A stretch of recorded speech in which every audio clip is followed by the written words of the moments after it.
it used to be in the old days, and I remember even as a kid when I lived in Forks, you saw more log trucks than you saw anything else. I mean, going around Lake Crescent, if you were raised around here when the logging was hot in the 70s, it was a scary situation because they were moving fast and there was lots of them and you were a tiny little car. But yeah, it's just part of the history. I mean, that was what I grew up with. You know, I've watched it happen. I've seen them, you know, clear cut and then the trees grow up and now they're starting to cut them again. My name's Shelly Torrance. I am the co-director of the Sequim Logging Show. I've been doing it volunteering for about 6 or 7 years, and then about 4 years ago I took over being the co-director with Dave Bekkevar. So the Sequim Logging Show is pretty much a way for the public to come and understand our history, where it comes from. There's all of the events. There's the buck saw, they have hot saws, they have the axe throwing, the star pole climbing.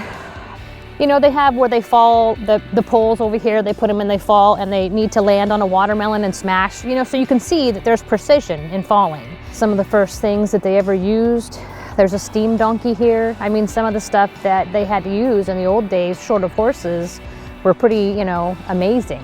They're huge compared to what we use now, and logging shows have been going on for a really long time. You know, the guys come out, they show off their skills, you know, and it's just a really good time. It's great for your family. We have food vendors. We have activities for the kids. You know, 33 years ago, there was several logging shows. It was something that was common, you know, where now it's a rarity. Probably in December, I start reaching out to vendors, trying to just research all I can, try to get people, you know, committed to come. We're getting a hold of sponsors and just asking for their continued support.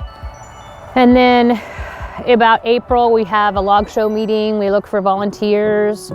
We are grateful enough we have the Blakes that let us use this property, so we keep it maintained and mowed, and we put up new fence. And so starting in April, we'll do work parties and everybody volunteers and comes out, and you know, we put the grounds up. And those big poles that you see along the edge, there are also poles that get planted for some of the competitions, and that gets done just a few days before the logging show starts.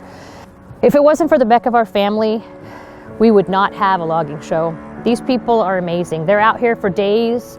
They spend months trying to get sponsors. They reach out to everybody, and they really help the community. So we have to say a huge thank you to them. I'm looking forward to having a logging show again so people remember.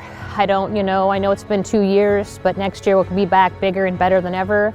There's a lot of people chomping at the bit, like I'm answering emails all week, you know, what's going on, are we gonna have it?